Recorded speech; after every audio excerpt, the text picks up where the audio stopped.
Welcome back to the Close Encounter Club. I'm your host, Justin Gearhart. It's been a minute, and after an intense run of episodes earlier this year, especially the Rising series with Jeff Selver, I needed to take a step back and take a breath and regroup. Sometimes when you're staring into the unknown for too long, you have to just close your eyes and just find your footing again. But I'm back now, and I promise you this episode is worth the wait. I've kept this story tucked away for months. It's actually one of the first interviews I've ever recorded for the show, and I've been holding on to it like a little secret. It came about after Josh, who had just offered to help with the podcast, asked me where I needed support. And I said, reach out to some experiencers. Only a few days later, he came back to me and said, have you ever heard of Clark Watson? And I said, no. And then he tells me his story. I was stunned. Somehow, Josh had just found a guest whose experience rivals that of the Nimitz case in terms of sheer power. And this one comes with video evidence, which you've probably already seen on our socials. Clark's encounter is intense, beautiful, terrifying, and in my opinion, one of the most compelling UAP sightings to ever come out of Australia, and possibly the world. He's also a field investigator for MUFON Australia, which adds another fascinating layer to his story.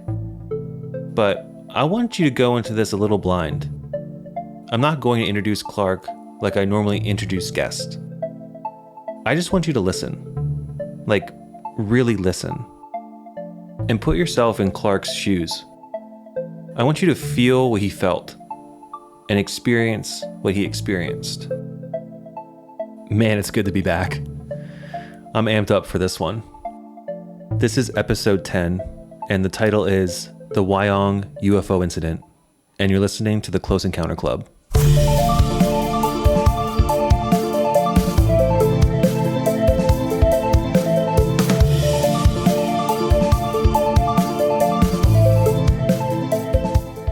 So my name's Clark Watson. I live in the high country in Australia, up in the bush. I've got a real estate company with my wife that we run together, and we're raising 5 kids together. And we're pretty normal people. We're professional people, and we have, holidays, and we go places, and we've got goals and aspirations, and we just live a normal life and try and raise our family and do the best we can. And in terms of this topic, I've had a long-term interest in this topic. I'm 46 now. I remember getting given a little book when I was about 6, and it was a little manual on all the different alien races, from assorted stories that have been collected, ridiculous stuff. And it was that classic 80s airbrushed cover, and as a kid it just captured my imagination, but there was no substance to it. That was my first introduction to it. The second sort of thing that sort of got me into it was, as a kid, I was given a book at Christmas about the Tunguska event in Siberia. And that sort of amazed me and interested me. And that was kind of my first little entree into the fact that there's strange events that aren't necessarily reported. And I think it just opened my mind. And then sort of growing up in regional Australia, there's not a lot to do when it's 45 degrees. You're stuck inside the house. So reading really became my escape. And I was really blessed that I had parents that had massive bookshelf. My parents were bibliophiles, and they had thousands and thousands of books. And they had fiction, but they had a lot of science and technological stuff, as well as esoteric, mercurial type things, Eric von Daniken, Chariots of the Gods, all the Carl Sagan, Asimov books, science fiction, sort of everything. So as a kid, I think I absorbed all of that stuff, whether based on fact or not. It just opened my mind, and I've always had lifelong fascination with it. So that's kind of how I sort of started, and I think that's sort of what opened my mind. And I remember when I was a kid, I reckon I was about 10 or 11, it just dawned on me that it made sense. It just made sense when you look at the sky, just the size of it all, that it was arrogant to think of ourselves as being alone. End of January, every year, I try and spend about a month of the year in Arnhem Land. And Arnhem Land is a really sacred place in Australia. It's, as a white person, it's a privilege to go there. And I'm very, very lucky that my brother is a ranger in Arnhem Land. So for about 4 to 5 weeks of the year, I go up there and I get to pull on a ranger shirt and do ranger things and sort of pretend to be a ranger and have balls. So that's like my yearly holiday, is walking around in the bush and pretending to be important. And it so happened that my stepson was on the cusp of starting a business doing epoxy flooring. And so we sort of planned our trip together that we would fly out of regional Australia up to Sydney. And then we would drive from Sydney 2 hours north to Wyong, which is the Dulux paint factory. And we went up there and did a 3-day course on basically doing epoxy flooring so he could learn his craft and I could learn it so I could coach him in his business and sort of help him out. And that's what happened. That's where the event happened in Wyong. I was there for no other reason than sort of helping my stepson start a business. And the following day, he was due to fly back to Albury and I was going to go to Sydney and then fly to Darwin from there, which is what I did. I see. Okay, so you were there just helping. Who was it again? I'm sorry. It was a family member. My stepson. I was helping my stepson. Yeah, he's 19-year-old and he wanted to start his own business, and so that we went to the Dulux factory for that purpose, and that's why we were there. Got it. Okay, so you're staying at a hotel then, correct? Yeah. So Wyong's a funny little community. It's only a small sort of seaside community, and the hotel that my wife booked us into was a golf resort. There was, I don't know, there'd be somewhere between 8 and 15 rooms. I'm not sure if there are rooms on both sides, but it wasn't a large hotel. And the room that we had, he was next door to me. We had balconies that opened out looking over the golf course and then on and over the golf course towards some sort of marshland and mangrove swamps and then out to Tuggerah Lake and then finally the ocean. So the coast is about 3 to 5 kilometres away from the golf course, depending on the coastline. And there's a big estuary or saltwater lake that's a tidal lake that sort of comes into Wyong. And the hotel sort of had a brilliant view of that lake and then out to the ocean. Wow, that sounds so nice. I was telling Josh, I love like the beach and the ocean, and from my conversation with him, and obviously just looking at a map, it's surrounded by beach and ocean. Yeah. So I had to make a trip out. I mean, I've spent some time in Europe and UK, and they go to the beach. And it's not like going to the beach here. Yeah, exactly. I've seen pictures and stuff. Man, I'm so jealous. So now for someone that's not familiar too much with Australia's like geography, it sounds like to me that this golf course and this resort is out more in the bush. It's not near civilization so much. Is that correct? No, not really. So Wyong is obviously north of Sydney. It wouldn't be classed as a big city. It's definitely like a regional centre, but it's just a sleepy little industrial town. I haven't explored it. I literally have only been there once, and I stayed there for 3 nights.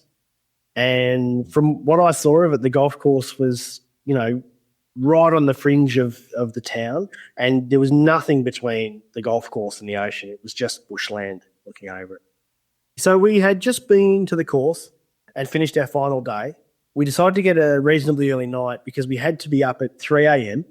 to drive the 2 hours to Sydney to get on our separate planes, my stepson coming back to Albury and I was flying to Darwin. So we went and had an early dinner and drove back to the golf resort. And I was just winding down after dinner and making myself a cup of tea. And I walked down onto the deck and it was just a beautiful evening. It was about 9:15 at night. It had that lovely overcast sky that you get by the seaside. The stars were sort of obscured and there was high cloud cover. And that was when it caught my eye in the distance. And I've got a terrible sense of direction. So I saw this light blinking in the distance. And, I've always had a fascination with aircraft. Ever since I was a kid, my grandfather, who lived in Glasgow during World War II, during the Battle of Britain, we used to sit and watch, the movies and documentaries. We used to build the models, go to air shows, buy the books. So I sort of became this encyclopedia on aircraft, and there's always been a plane nut. And it was kind of flashing and it was very bright and about 5 kilometres or so away, I can estimate now, and sort of looked like it was out over the bush and over the ocean. And I had an Apple Watch on my iPad and I've got the star maps and things on there, and I got that up and I checked the direction, and then I noticed that I thought, and I sort of assumed that it may have been a plane circling before landing.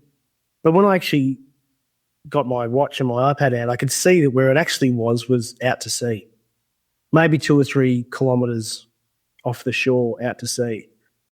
Having read about anomalous craft, but never having seen anything strange, you hear, if you obviously research the Tic Tac, they talk about how strange it moves, and it seems like an ineffable experience to describe, very difficult to try and put it in words the way people can visualise it.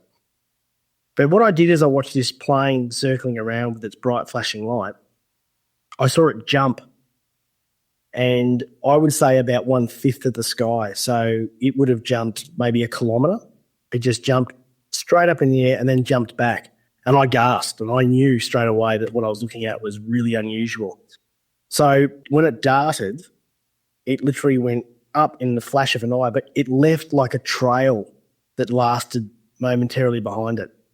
Almost like a light artifact in your eye, but it seemed like it was actually hanging in the air for a moment, and then it darted back. And straight away, I knew I was looking at something strange. It then began to circle. It came in closer, and it circled around Lake Tuggerah, and I could see it just circling around the water. And then it started to eject something out of it. And I couldn't tell you how many. I would have said, maybe a dozen. It had grey streaks shooting out of it just so fast down into the ground. And then it would bumble away, and the movement was very unusual. People talk about falling leaf when they talk about craft and orbs. This is like when you see a ping pong ball hovering on a vacuum cleaner that's been... Have you ever seen that effect where it hovers? It doesn't hover solidly. It sort of wobbles and it looks ungainly. And it was shooting these things out, and then it bumbled around, and then 30, 40 seconds later it came back to the spot where it had ejected these things, and these things went back up into it. And that was the point where I pulled my camera out and started filming it. I filmed this light. It was under cloud cover and incredibly bright. It was brighter than any star that I've ever seen, and it was a different type of light. It was an unusual thing to look at. It looked like you were looking into a tube and there was a light at the end. It didn't seem to scatter. It didn't seem to behave the way that lights normally behave. You wear glasses. I wear glasses. Normally when a bright light hits, it'll pick up the scratches in your glass. The light will spread. This didn't do that. It looked like someone had cut a piece of paper. It had a hard edge, an incredibly bright, but with a hard edge. It was really difficult to describe and unusual to witness. And I watched this little light either jump up or jump down, and you could see it skip. So if it jumped, and I'm estimating 400 or 500 metres in the air, you would see it 3 times appear with a trail through it, and then it would go back to where it was, like a skipping record. It was such an unusual movement. So we hear about racetrack when people talk about these craft going around or these objects going around. But what it did is, while it maintained a heading, it would jump and jump back. Anyway, I watched that for about 4 or 5 minutes, and then it disappeared over the horizon. And I thought, well, that's my sighting. It was interesting. It was captivating, but it was a long, long way away. So after 2 or 3 minutes, I actually saw it again. It came up on the horizon, and I watched it, but it was a long way away over the neighbouring town.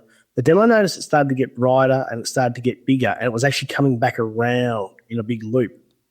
It was coming back around towards my hotel where I was staying. So straight away, I got my iPhone out, which, as anyone will tell you that's tried to video one of these things, incredibly frustrating. But I watched this craft go across the sky, and what I noticed is the blinking was really irregular. It wasn't like a signal light on a plane or navigation light. It didn't have any discernible pattern or cadence. It was irregular, it was unpredictable and unusual, and then it started to get brighter and more intense and flash like more erratically, and it changed from flashing maybe once, roughly around once a second, to 10 times a second. It really started to strobe and flash, and then it started to become agitated and it started to move And I heard David Fravor in the Tic Tac incident reference this movement like a ping pong ball in a jar, just bouncing around.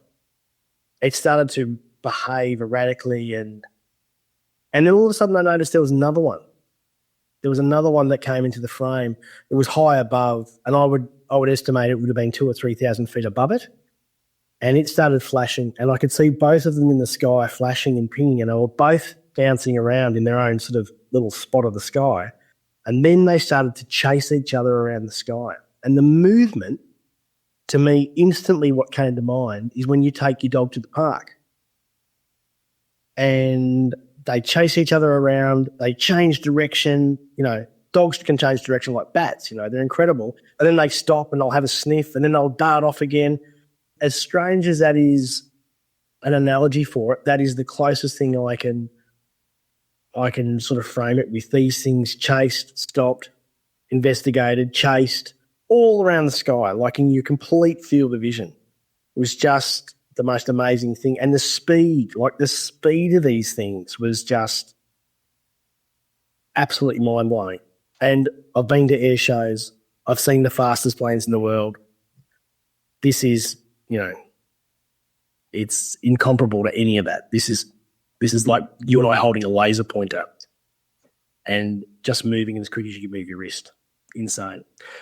So these things, while they were chasing each other around the sky and flashing harder and brighter and sort of becoming more excited, while they were chasing each other, they came around closer to my hotel, where eventually they were very close. They were within a couple of 100 metres and they were right up at a 45-degree angle.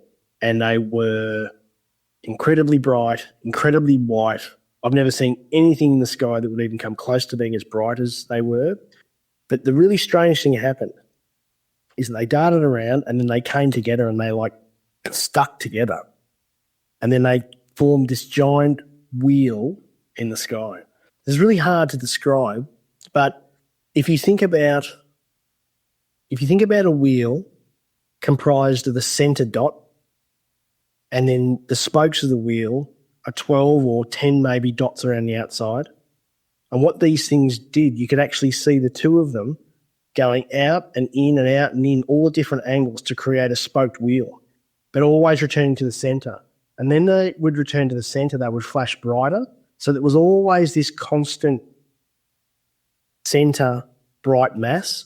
And then outside you had 10 or maybe 12 brightly twinkling lights, and then you had a light artifact from the middle to the outside forming like a spoked wheel. And straight away, in my mind, and this thing was huge, this thing was hundreds of metres tall. And as soon as I saw it, I thought, I wonder if this is what Ezekiel saw. A lot of people have referenced Ezekiel's wheel, all these sort of things. That was straight away where my mind went. And then the strangest thing is that these things moving in and out, forming the spokes of this wheel, the whole wheel began to rotate and roll up into the sky, and then they came apart. One went back over my hotel roof and disappeared, and then another one went back following the same trace out to sea. And it was much closer to me this time. So as it was going back out to sea, I could see it bumbling along, and then it would drop.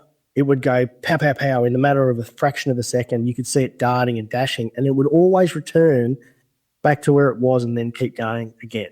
So it was fascinating from that perspective. Were there two objects that were moving so fast that it formed a wheel, or did it actually, you said there was like 12 lights at some point? Yeah, that was formed by the two lights. So the two lights, you could actually see them going like this, like that, and coming back in. But when they would come back into the middle, it would go and flash really bright. And then that would stay there. And then when they would go to the outside, they would flash. So in the end, I have a tattoo of it, which I can show you. Obviously you can't see it, but it's like that. Oh, that's so sweet.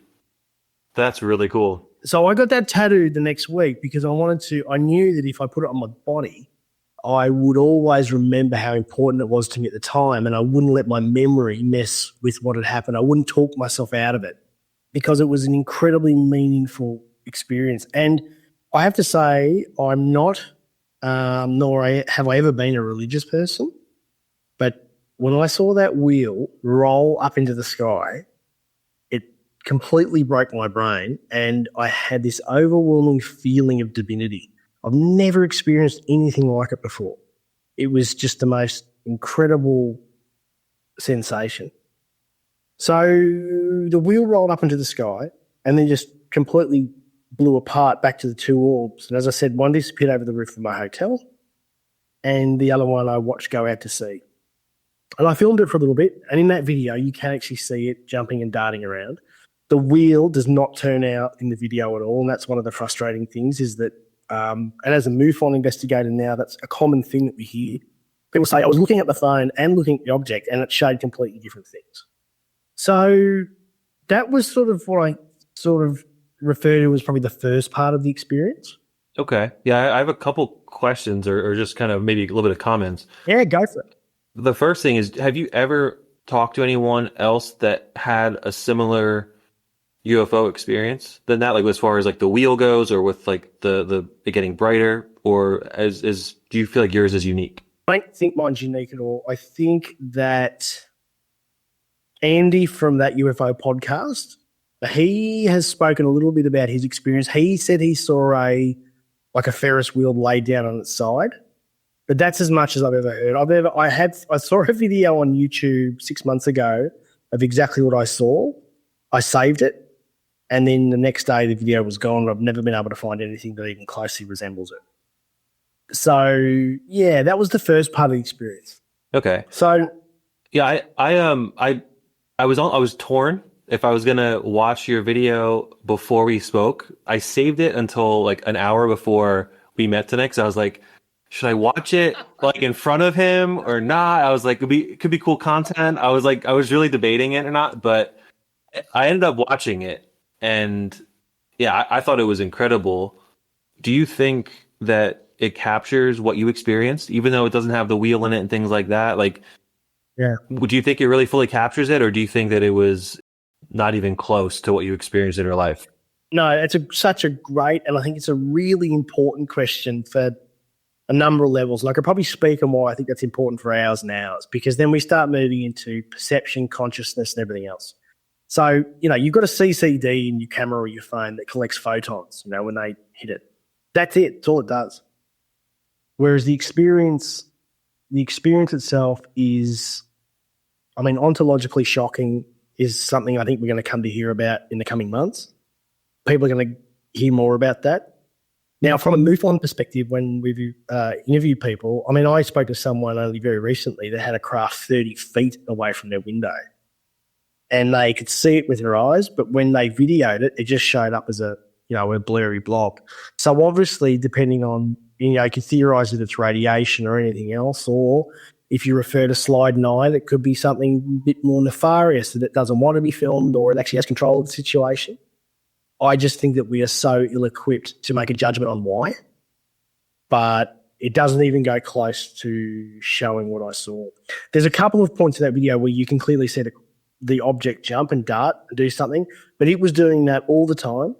And the wheel itself was a brain melter, as were when they were chasing each other around like dogs. That just does not show in the video. You just cannot pick it up, But that's a very common thing. That's a very common thing. They just do not show up. I just don't think that anything. That's one of the reasons too. Now there's so many videos coming out. Anything that's really good is probably CGI. Anything that is not really going to impress or change anyone's mind. So I think in terms of disclosure and having the conversation with friends and families, I don't think videos move the ball down the court very far. Yeah, I would agree with you on that. I think they've lost their value, especially since CGI. After I watched the wheel sort of break apart, one orb disappeared over my hotel, and I watched the other one go all the way out to sea and then finally disappear. I was on a high. I had this incredible fizz and adrenaline feeling in me. I had this feeling in my chest, just this joyous, divine feeling that I had seen something magical and special, and I was completely enamored with it. And I looked around at the sky where the other orb had disappeared over the hotel, and I noticed there was a very, very bright, what I thought was a star originally. And then I was like, it must be a planet. But then I noticed it was under the cloud cover. It was sitting under the cloud cover. And then I started to look at it, and I do wear glasses, and I don't have strong glasses, but I have astigmatism. So basically anything I see with my right eye, I have to question. You know, it's not, I cannot take any at the face value. Anyway, what I saw an egg that looked like lava. It seemed to squirm and move and twist around. It had bands of orange around it, and it seemed to move and squirm. I'm also aware that your eyesight can spasm and make things move when they're not moving, and you could really be very skeptical about that. But what I noticed is the longer I watched it, over probably 10 or 15 minutes, it began to change. It got darker. Some clouds came in front of it, then behind it, and then it seemed to change into 3 points of light, 3 really distinct points of light. And I thought, oh my God, that's like 3 orbs, or it's a triangle at a distance.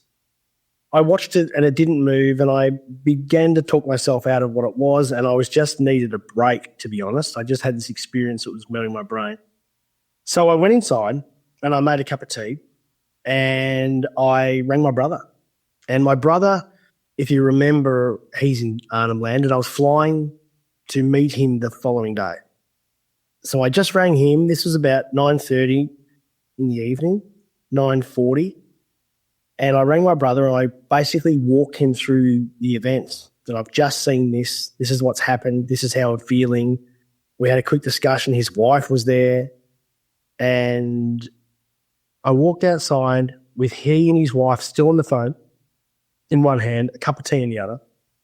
And as I stepped out of my room onto the balcony, I had, without any explanation, I had a feeling of dread, like just a really ugly feeling of dread. All the worst feelings rolled into one: despair, dread, fear, things that I'm not used to feeling ever. I looked up at the sky, and there was a veranda above me that sort of stuck out halfway over the balcony. And I looked and I peered up. I knew exactly where to look.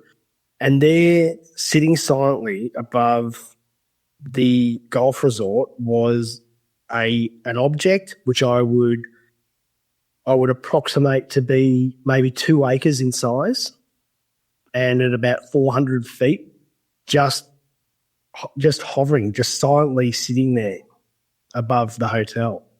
And straight away, I felt fear like I have never felt in my life. My brother's on the phone. So I said to my brother at the time, I said, "You are not going to believe this." And I used good Australian expletives to describe what was going on. And he said to me, "You need to hang up. You need to hang up and you need to film that." And I said, "There's no way I'm filming this. There's no way." I had the distinct impression this thing knew I was there. This thing was alive. This did not look built. This looked grown. It was a triangle. It had soft edges, and it was concave on the straight sides between the points. And even the points weren't pointy. It looked more like a 3-legged starfish. It looked like a sea creature. It looked like something, when you go into the water, you know, fish and sea creatures, they're quite often irregular and lumpy, and, you know, it's a different environment.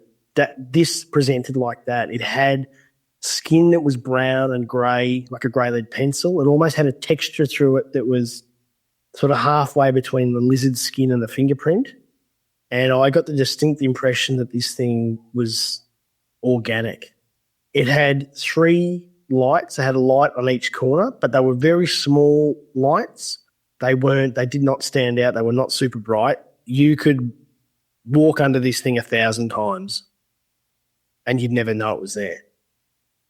The strangest thing about this object was that the way that it moved was that, if I assume it's 2 acres in size, it will have an incredible amount of mass, and yet the whole craft rotated like a second hand on a watch. The whole thing ticked and just moved 15 degrees, just click like that. The whole thing, just without any momentum, without any force to stop it or any any momentum or inertia, having to slow it down. The whole thing just went click and moved, and did that a couple of times. And my brother was saying to me, he's like, I'm hanging up so you can film this. For the first time since I was a kid, my voice was shaky and quaky, and I felt fear, like I was trapped in a cage with a predator.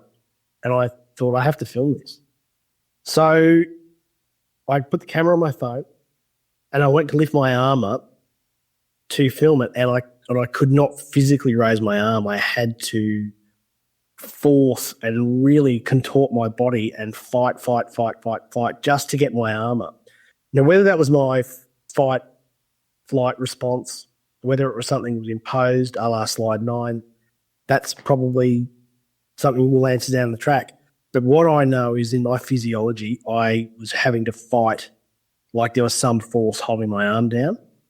I did get my arm up, and I videoed 3 videos of the craft, and you could clearly see it on the screen of the phone because it was close.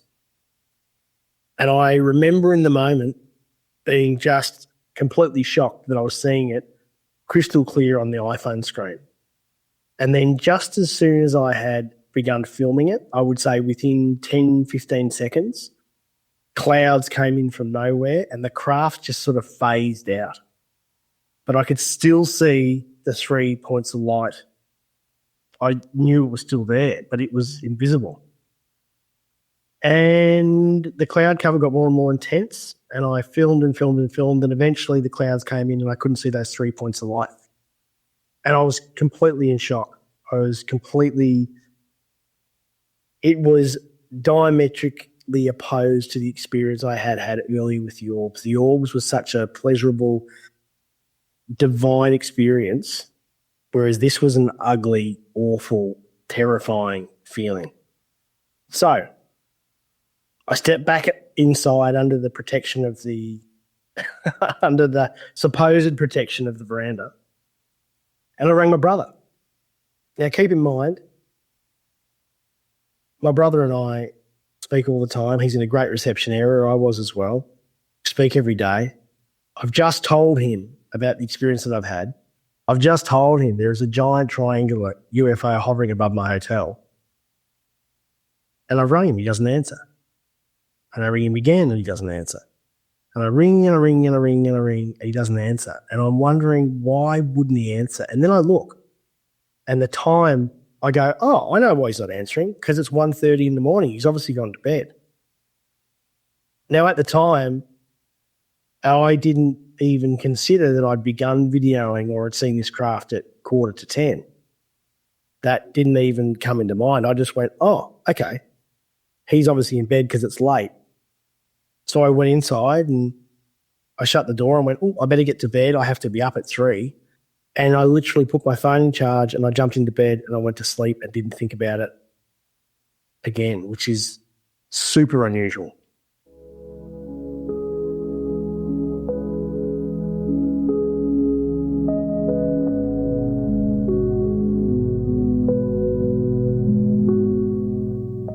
All right, I hate to take you away from this incredible story from Clark, but let's just take a quick break and then we'll be back with the rest of Clark's story.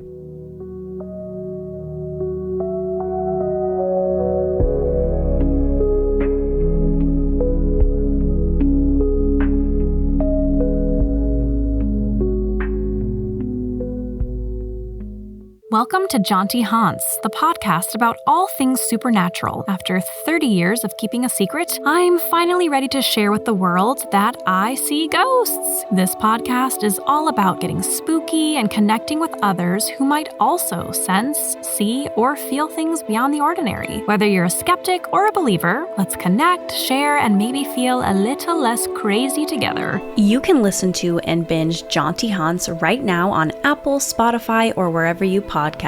Stay spooky, ghoul friends.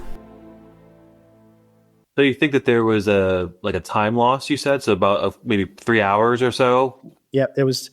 So at the time in the event, in the thick of it, all I did, I rationalized it to myself in a strange sort of way by going, oh, well, it makes sense. It's 1:30. Of course he's gone to bed.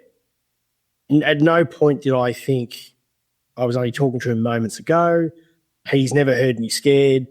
He'd be freaking out. He'd be definitely want to have a discussion with me. None of that even entered into my mind. I just went, oh, it's really late and I've got to be up in an hour and a half, better get some sleep. And I jumped into bed and I went to sleep. The next day, there was a hurry. I had to pack my bag, get my stepson, down into the elevator, into the car, driving through the airport. I was in a hurry. And the whole time I remember going, this is it. I've actually popped. I've lost my mind.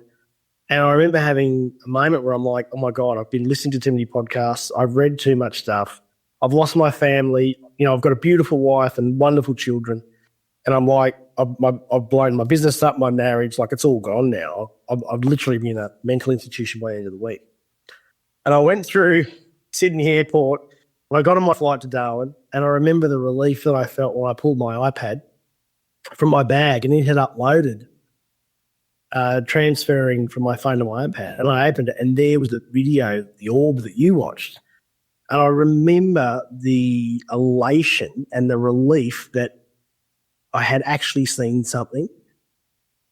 And I can't tell you, like I literally thought my life was about to end. I thought, God, that's it, I've popped. And that's a big driver for me, and I'll come back to that later. But then as I scrolled through it and I'm looking for the big tamale, there's no video of the triangle. There's none. There's nothing there. There's videos of the orbs. There's videos of the clouds after the triangle had left. But the specific videos that I took of the triangle were not there. They had disappeared. And I was just so confused. Coming to a close of the story, I arrived in Darwin that night and I still had to get a charter flight out to a remote community. So I actually was going to see my brother the following day, and I rang him on the phone and I said, I rang you last night at like 1:30 in the morning and this is my experience. This is what happened. And he said, yeah. He said, it was kind of weird. He said, I haven't got any missed calls from you.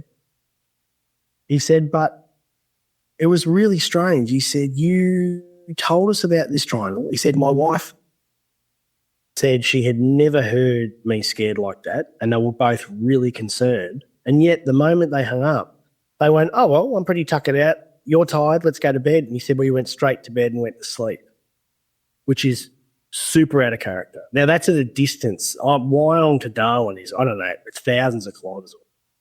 It's at the other end of the country, basically. So that in and of itself was strange. Anyway, in my mind, rattling around those videos, where'd those videos go? What happened to them? I woke up the next morning and I could remember what happened. And I had this memory of me on the balcony during the event, going to my camera roll, deleting 3 videos that showed the triangle, and then going to my deleted folder and then deleting them from my deleted folder. That has been a memory that has messed with me ever since, until becoming an investigator with MUFON, where I have interviewed, I think, 3 people now that have had virtually an identical experience. Holy crap. I literally just spoke to someone named Jeff Selver. Not sure if you're familiar with him, but no, I'm not. His story aligns a lot with what you're describing with consciousness and things like that. But I'm sure we'll get into that. But wow, I'm kind of speechless right now. If I'm being honest, my hair's all messed up. Oh my gosh, what's going on? I'm all out of sorts. Yeah, I get sort of sweaty when I talk about it. Yeah, I'm a little sweaty too. I opened up my window because I was sweating.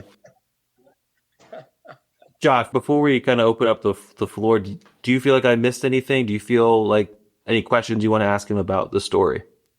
No, I actually, I think I had a few notes from our conversation, Clark, to make sure that all the stuff you touched on was touched on, but you covered it all, mate. I think there's probably more to discuss.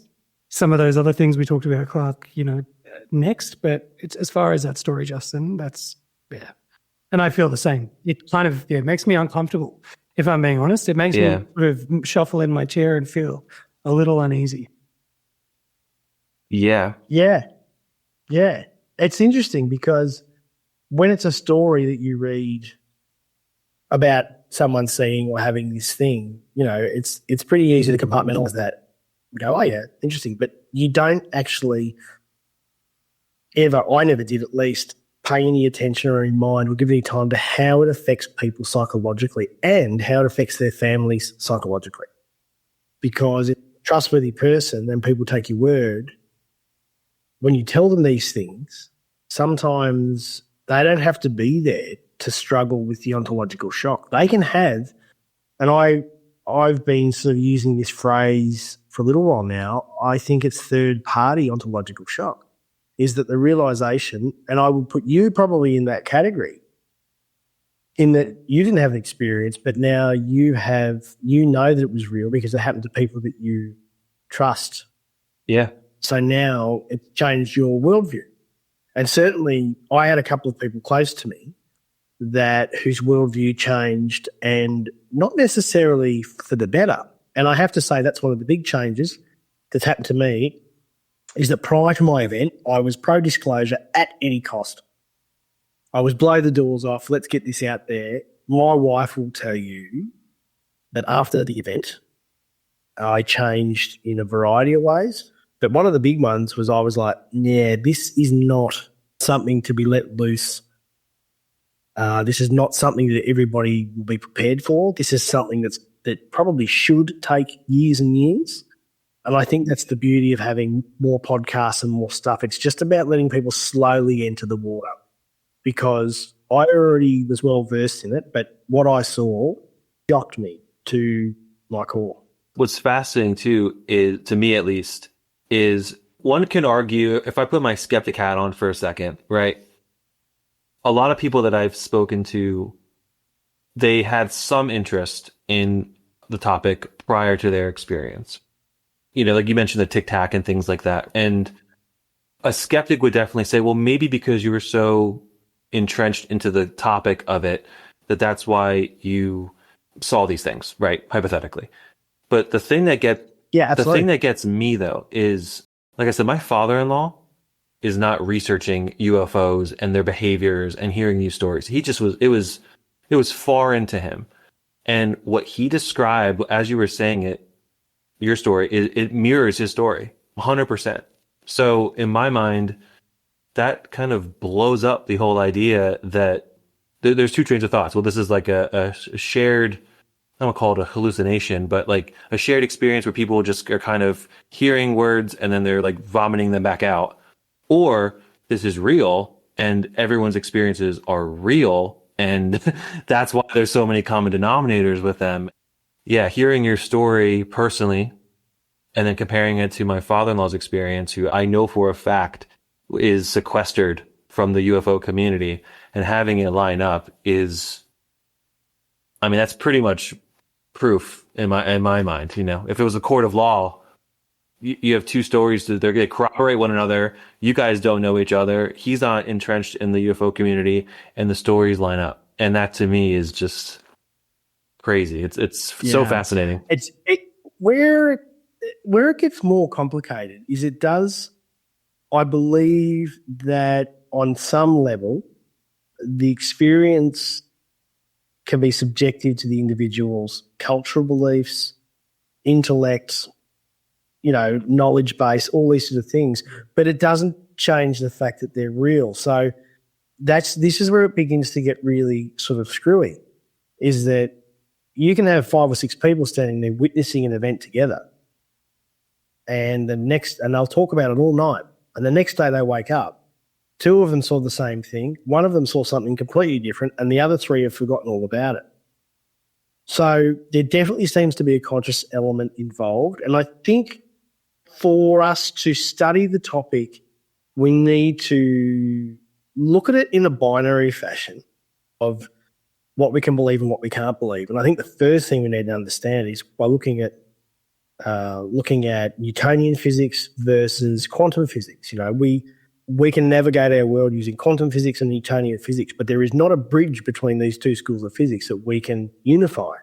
So straight away, in order to exist in a world where Newtonian physics and quantum physics work hand in hand, we have to accept that things can exist and not exist and be here and be there all at the same time, which isn't part of the human experience. And that's what these things do.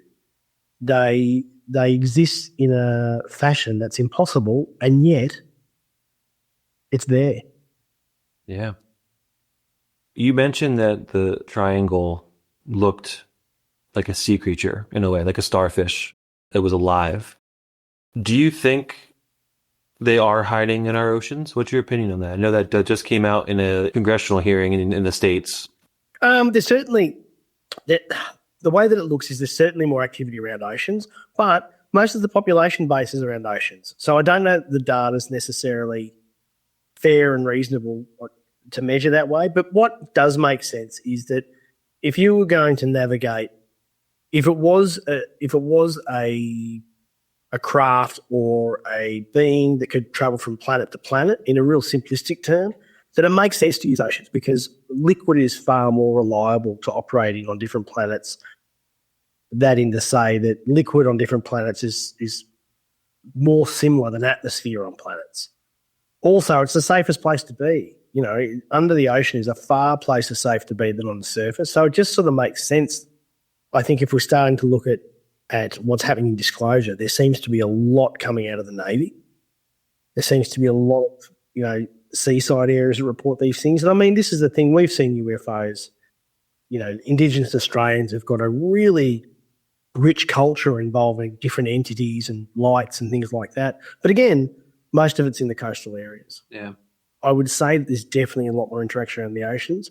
And I think Luis Elizondo sort of alludes in his books that if you can pull hydrogen from the ocean, it could just be a big fuel tank.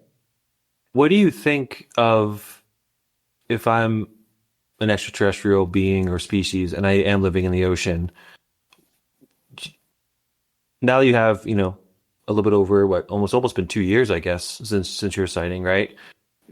Why do you think that they show themselves? I've heard people say, well, they've been seen over nuclear bases as a potentially like a show of force.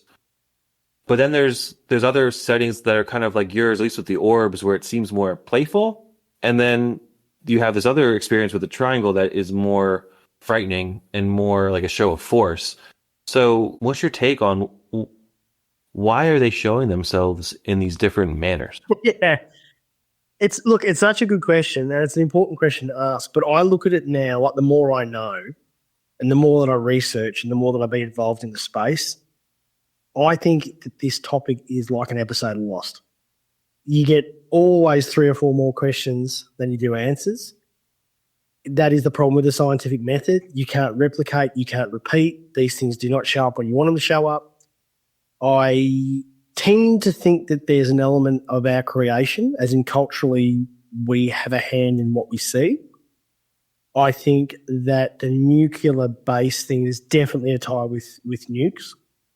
And, of course, a lot of this comes from assuming that there's one source of this phenomena, whereas there have been numerous people come out of high-level government positions that said, nah, there's lots of different things and they're not all, corporeal. They're not all tangible. Some are from over there, some are from here, some live beside us. So I really don't think that there's anywhere near enough data to even be able to theorise on that. That is the one thing that the more we learn and the more encounters and the more study, the weirder it gets. And obviously all my opinions are mine and not of MUFON's, but MUFON is a skeptical organisation because we're collecting data. We're collecting data for the future when technology catches up. There'll be mounds of data there that we can look back on. But really, in terms of theorising what's actually going on, your guess is as good as mine. There's really nothing there. But from a skeptical position on what I saw in the triangle, I have no proof that I saw it. I have no video evidence to say that I saw it.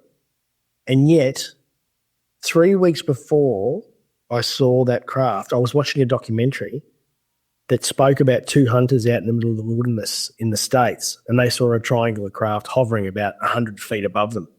And I turned to my wife in the bed and I went, holy moly, that would be the creepiest thing you could ever see. That's exactly what I said to her. And I remember looking at it going, God, that'd be creepy. And then fast forward 3 weeks later, and that's what I see.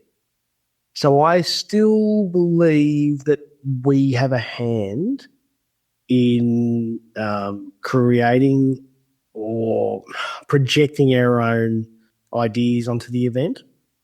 There's a really good documentary which I think anyone who studies this topic should watch. 2009, there's a documentary made by a guy called Bentley Dean and Martin Butler, and it's called Contact. And it follows a story of a tribe of Aboriginal women who have lost all their menfolk, and it's just women and children. I think it's 20, 25 of them walking across the desert. And they're walking through an area in Australia which was used for missile tests during the 50s and 60s. It's a huge area around Woomera where we tested nukes and everything. Anyway, so the government hears there's a tribe walking around. The documentary follows this ranger trying to get these women and their children out of this area before they start throwing bombs around. Anyway, this was in the 1960s, and these women are all in their 60s and 80s now, and now they speak English. And they're able to relay the story. So you've got one ranger in a grey Land Cruiser driving across the desert trying to round these women up, get them to safety. But from their perspective, they spent 2 weeks of their running for their lives from a giant growling boulder because they had never seen white people, they had never seen a car. So in their frame of reference, there is no such thing as a car or a white man or any of these things. The only things that are big and grey in the desert are rocks. That's what they saw. They were chased across the desert by a boulder. And I think we are so enamoured in the Western world with our technology and how clever we are. All the time I hear people refer to these things as craft, assuming there's things in them that have come from somewhere else. I think the real answer is probably so much more complicated than we can wrap our tiny little meat computers around. I think we just have to have, and I actually believe, as much as many people within the UFO community would argue vehemently with me about this, people are pro-disclosure at any cost.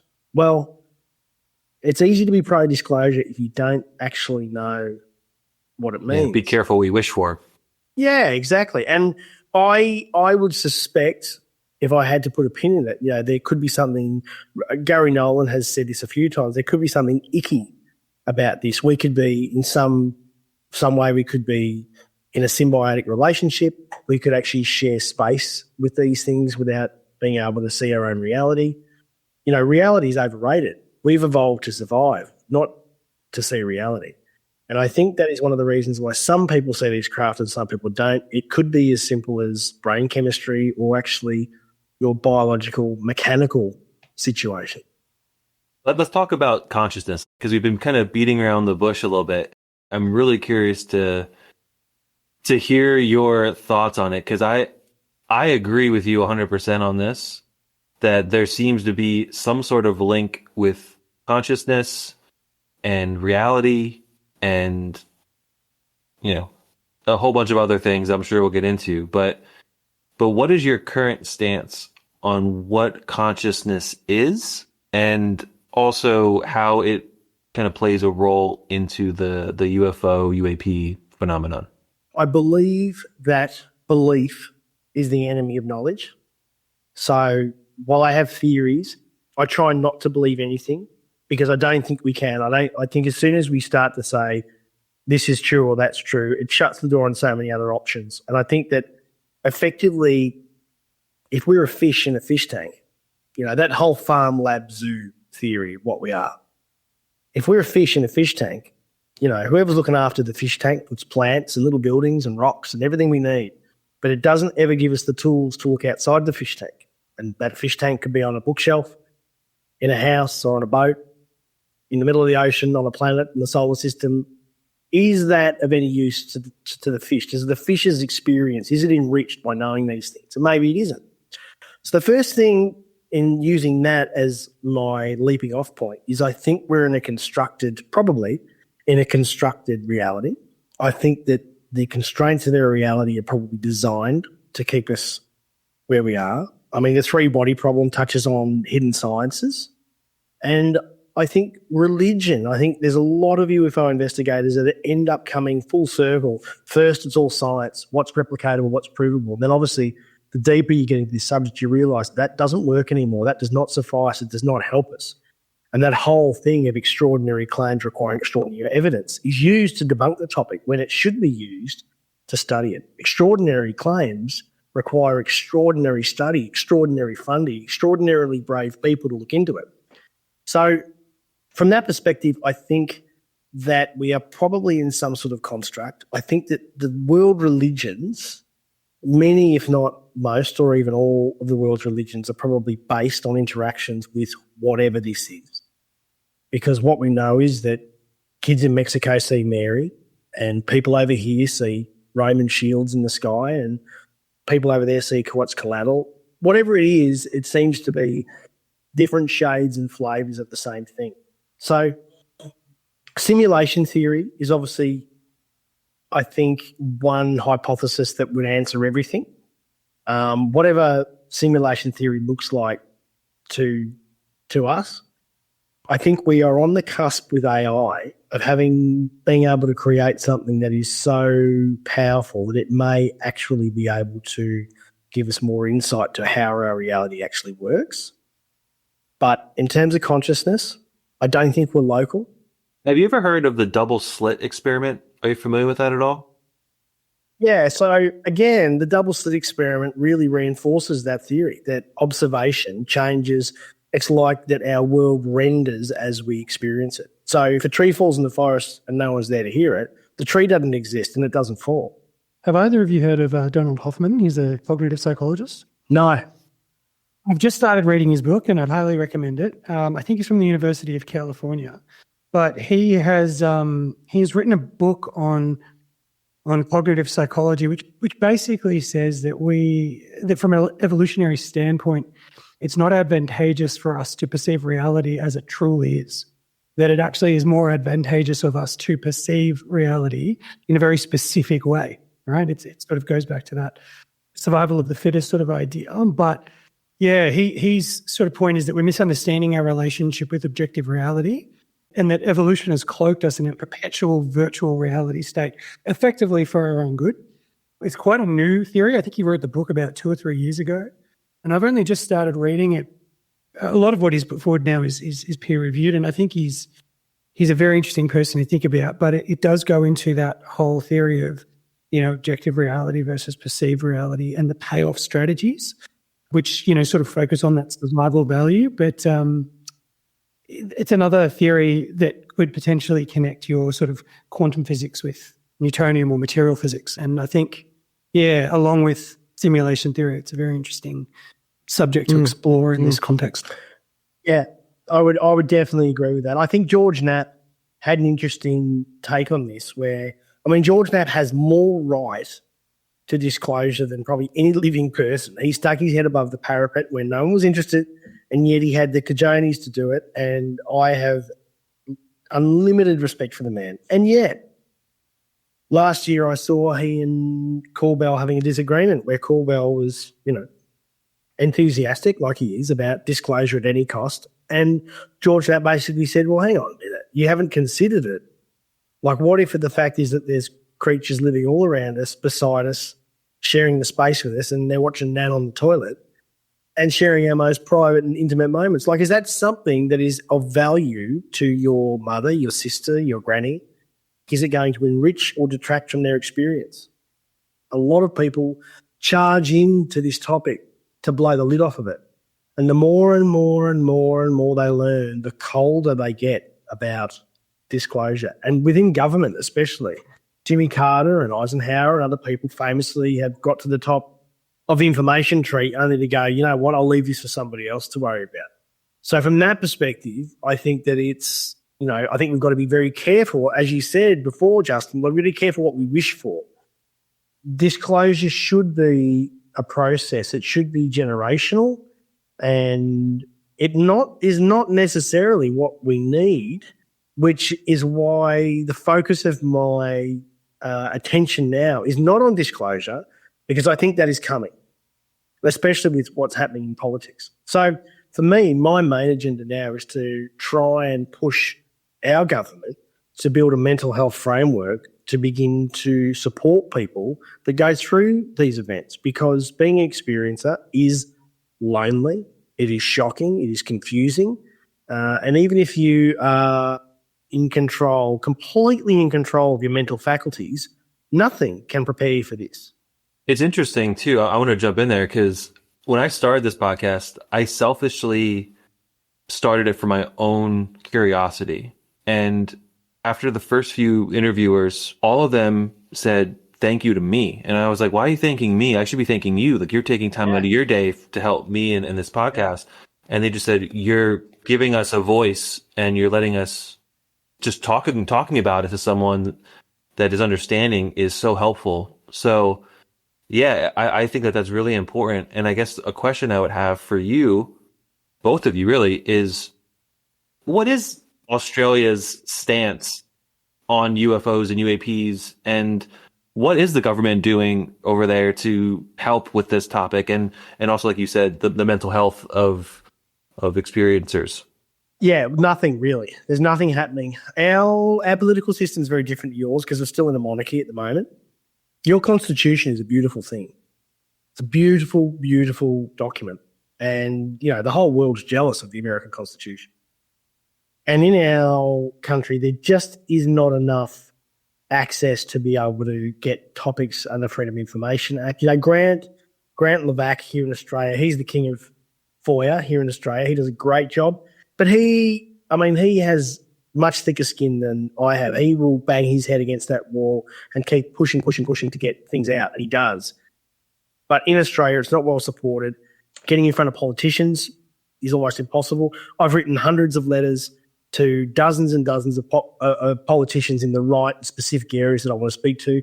Virtually no one will engage with you here. It's not a topic. The stigma is really still very entrenched. That's not great to hear, if I'm being honest, because as someone that lives in the States, you're right. Our Constitution on paper is a beautiful thing. On paper, sometimes politics can get a little bit gray and things like that. But I've seen in the last, probably 7 or 8 years since 2017 and that release where the Pentagon released those 3 videos, a huge shift in the culture here. And it seems like here in the States, I'm actually kind of shocked because I actually spoke to Josh about this, and I watched the recent UAP hearing live, and I was a little bit underwhelmed because no one really said anything that wasn't already out there. I guess you can say, like, if you follow the topic at all, it's cool that they're talking to Congress and exposing it, but there was no bomb that dropped. And my wife, who doesn't really follow this topic, and just, people at work and just people at the coffee shop, no one cares. I'm kind of shocked at that I'm like, you have people that are testifying to Congress that there probably are craft in our oceans, and everyone's just like, I'll take an iced coffee with some caramel, please. And then their day goes about, nothing's going on. I'd be really curious if the government came out tomorrow and said, yep, aliens are real. We're not alone. Here's a 4K video of it. There you go. It's out. I don't know if there would be mass pandemonium. It seems like people don't care. It's kind of crazy. That's an interesting question that I've pondered a lot. I agree. I think there's a lot of reports where families will see an object and one person goes, holy moly, look at that. And the other 3 people in the car go, no. So whether that's something that's programmed into us, whether that's something that is the fear factor of people just not wanting to, just even entertain what it might mean and the ramifications of it, whether it's something that's projected onto us or built into us, or just some strange part of our psychology, like the sheep mentality. When people see a car accident, 100 people stand around and don't do anything. They wait for someone else to act. Humans are complicated pack animals. No one wants to stick their head above the parapet and take the risk, but this topic seems to really bring out weird behaviour. When Elizondo was put on the spot about 2.5 years ago about people saying, well, hang on, there's contradictions here. Like, is it AI? Is it aliens from somewhere else? Is it interdimensional squid monsters? Is it a shadow biome? Is it the fact that we can only perceive a thin slice of our reality? Like, is it all of those things? None of those things? Is it religious? People were firing these questions at him. And one of the answers that he gave was he said, if you want to have a look at sort of getting your head around how complicated the topic is, he goes, read a book, really little known novel called Chains of the Sea. It's a collection of 3 novellas. Chains of the Sea is the middle novella, written by, I think it's by Gardner. I think his name is Gardner. Yeah, that's right. Gardner. If you read that book, it basically sets the stage that we're kind of an experiment for an extraterrestrial or interdimensional race. And it follows the story of a child who has the ability, he can see them and he interacts with them. But the whole part of the book is that there is a whole lot of other races existing on the planet as well that feed off of the other creatures, like fourth dimensional creatures that feed off the 3-dimensional creatures. But to complicate it, there's also AI. And AI has been sentient. I think if I remember correctly, AI has been sentient secretly. And it is actually, when the aliens have come to the planet, they started negotiating with the most intelligent creature on the planet. And the most intelligent creature on the planet is the AI, not the humans. That is a really short little novella. You can read it in about 15, 20 minutes. And it's, if that was what it was, if that was exactly what we were living in, yeah, that's not something that you would want to disclose to people. Yeah. I'm under the belief that we are an experiment. It just makes sense to me because I am not an evolutionary biologist by any stretch of the imagination. So maybe what I'm about to say is completely wrong, but you just look around and have common sense. And, you look at primates and then you look at us and you say, okay, we clearly evolved from them. But how come over the last, hundreds of thousands of years that there's no other evolutionary track for a different, either completely different species or even another primate to have another evolution? Like it seems like something messed with our DNA or messed with the DNA of some sort of chimpanzee or something of that nature and then created us. Like that, it just seems like we're just so far advanced than anything else on the planet. Every other species of animal that I'm aware of, they live in the present moment, like a dog or a cat or gorillas or, pick your poison. They're all just present. But we are the only species that tends to live in the future of the past, I think that is one of the biggest clues. Exactly what you just stated, Dan, is one of the biggest clues. Now, as I said, I'm not a religious person. I don't subscribe to any religion, but I definitely believe that religion has its roots in this topic. I think that I agree. Many religions talk about, super powerful sky beings that can do this and do that. And if you go back and you read the Old Testament, but now go back and read the Old Testament with the view, knowing what you know about non-human intelligence and its interaction on this planet, it smacks to me that, the story of Adam and Eve, Adam's a very simple guy. Like he might have the intelligence of a monkey of a dog. And it's not until that he goes to the tree of knowledge. And that's the thing. It's the tree of knowledge. Once they have the apple, they have knowledge. And that's when all the trouble starts. That's when beforehand, I think they were more like dogs and pets. They bowled around eating things, dancing, frolicking, having fun, not a care in the world.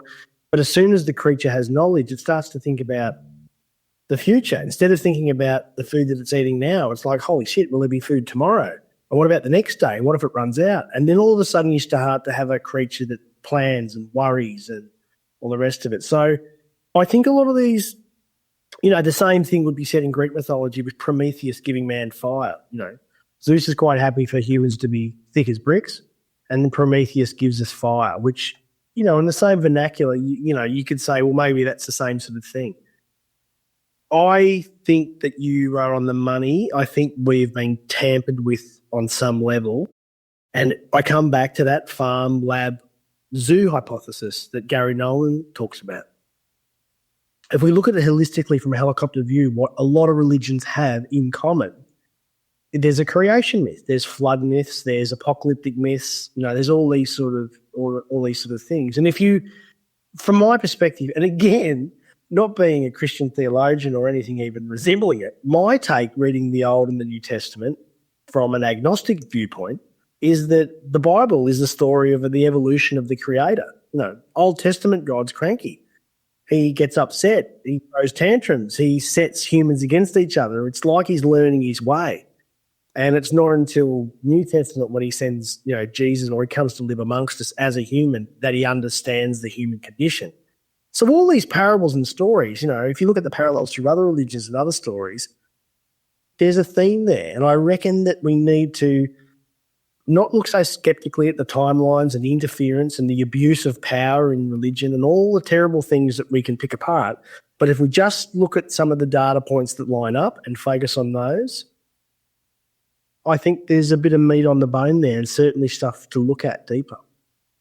I have a very deep interest in some of that early religious history. I'm not a religious person myself, but I do find those stories interesting. I have read the Bible a number of times and have gone through sort of many books on that. One of the things that I find really fascinating now is that we have a better grasp on the old Greek language, on the ancient Greek language than we've ever had before. We are up to, I think, understanding as many as 250 to 350,000 words, which is more than we knew previously, which has actually led people to reinterpret parts of the Bible and some of those classic stories and reinterpret them in new ways because they more accurately understand the original text and they have a much more accurate way to translate it. And some of the things that have come out of these stories that we all grew up with, Moses, Noah, Adam and Eve, all those sorts of stories, start to take on very different meanings now that we understand the original languages much better than we used to. And some of those, I think, are now very much, at least within this community of people who are interested in the crossover of these topics, some of these stories now resemble even more closely experiences that people discuss today as experiences had with aliens or abductions and things like that. The Ezekiel wheel story is very much the same minus a few tweaks. The stories that exist around the chronology of creation are fascinating. One being that the Bible's take under a modern translation shows that, the earth was created before the sun, for example, that the moon wasn't present in the sky until somewhere around 15,000 years ago. There's stories that were previously just not translated properly. And I think there will be a lot more interesting information coming out around this that, we'll be able to sort of draw parallels between modern experiences and previous experiences as a result of. Yeah, that's beautifully put. And I think the other thing is AI. I think once AI gets its teeth into ancient languages, we will get some more out of that. But that's the strange thing. There are so many things coming to light now that challenge everything we knew as kids, everything that, I'm older than you guys, I think, but, the facts that I was taught about ancient Egypt, the facts about this, there's no such thing as facts in terms of the ancient world. There's so much guesswork. And I mean, Graham Hancock, he might get some stuff right, he might get some stuff wrong, but I tell you what, he is definitely challenging, the story of humanity. And this whole thing that modern day humans have only existed for 160,000 years, again, that doesn't answer, how could we have evolved this? How could we have evolved this quick? What about the tools and the campfires that we've unearthed that are over 1 million years old? Is it a case that humanity rises to the point where it can finally see the outsides of its enclosure and then it gets restarted again? And that's a great story again in the Bible, the Tower of Babel. And they split humans up and make it hard to understand each other and sort of set us against each other. Like, what's the actual purpose of being here? And perhaps, and this is my big concern with this topic, is are we spending too much time looking at how we're here and why we're here rather than enjoying the experience for what it is? And I think that was George Knapp's argument. And ultimately, I'm a 46-year-old guy. I want information. I want data. I have a curious mind. But if it comes to between my children being knowledgeable or being happy, I'm going to choose happy every time. Yeah, it's Plato's cave, right? 100%. Look, it was one thing. I'm part of a group down in Melbourne that a group of really high-level individuals, highly intelligent, successful people that, wish to remain anonymous. And that was one of the things that they're not all experiences like yourself, Justin. They're not all experiences. They're just people that are, critical thinkers and interested and read and study and have come to their own terms of what's actually going on. But one of the things that kind of shocked them, and I could see their face when they asked me, they were sort of asking me about my event, about the aftermath of it. The one thing I said, look, it's an amazing event and I would never change anything about it. It's changed the course of my life. It's shown me something that I feel really privileged to have witnessed it and felt it. And I also feel like there's a meaning behind it, like there's a purpose, there's a reason for it. I do have, even though I'm, a-religious, I do have faith that things are happening for a reason. But has the experience made me happier? And it hasn't made me happier. It is like that episode, I don't know a single person that was satisfied with Lost. More questions than answers. You never ever, you're never full, you're never happy, you're never satisfied. And that's kind of how I feel about it as well. I will never give up looking into it. I'll never give up studying it. I'll always push for the support of experiences, and I'll always look for a way to build a mental scaffolding around ontological shock in the event that it actually occurs. Life was simpler beforehand, that's for sure. What would be your message to others? We talked about others that maybe have experienced something and maybe they're going through a hard time or something like that. So as someone like yourself that's a part of MUFON in Australia, what would you say to someone that has experienced something to kind of help them? Yeah, look, what I would say is that one of the important things about making a report to an organisation like MUFON or somewhere else is that not necessarily the data that it's going to yield results or push the ball forward, but what it will do is it will help you to feel sane.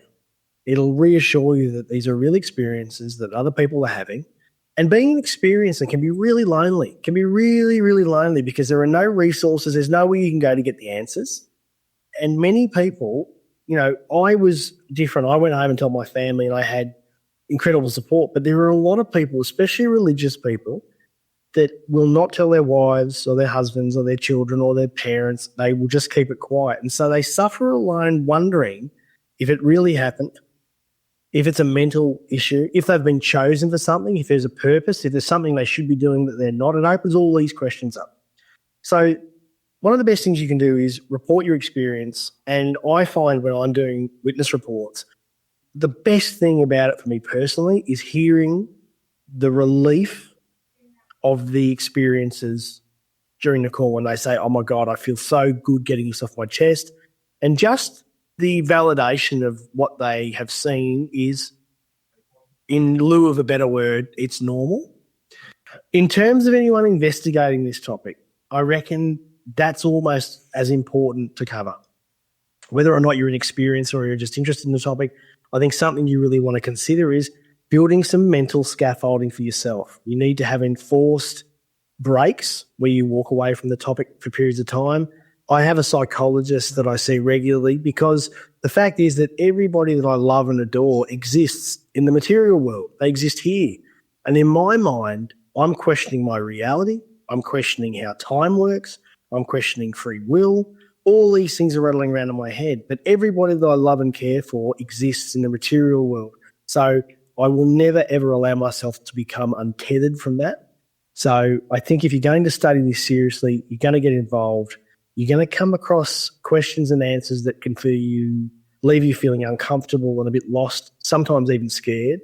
So I think making sure that you've got some sort of safety net around you is absolutely imperative. And if I could leave anyone with any advice, that would be it. Look into this topic all you like, investigate, but be happy and be comfortable with not having the answers, and make sure that you find a way to tether yourself to this reality.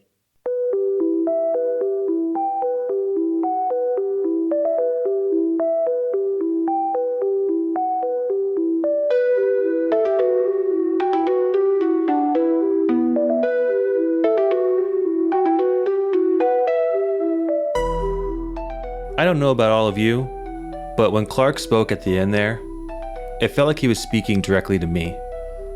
This story, it really stuck with me. Not just because of the visuals or the video or the sheer scale of what he saw, but because of what it did to him, what it does to people.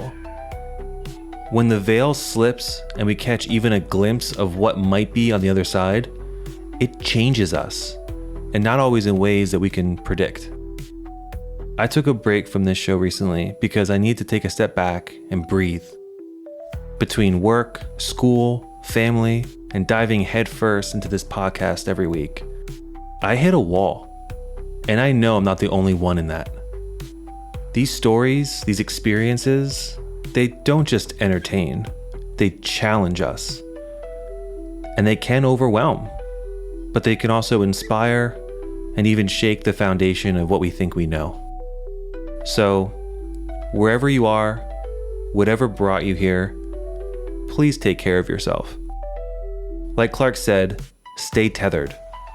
And don't be afraid to take a step back when it gets too heavy. A massive thank you to Clark Watson for trusting us with his story, and to Josh for finding him and helping bring this episode to life. If you haven't already, be sure to follow us on Instagram, TikTok, and all the usual spots. And if you've had your own experience and feel ready to share, my inbox is always open. Please leave a 5-star review if you're feeling generous. It really does help more than you think. This episode was hosted and edited by me, Justin Gearhart, produced by Josh Barretto, mixed and mastered by Brett Jarvis. And you've been listening to the Close Encounter Club. Love you guys.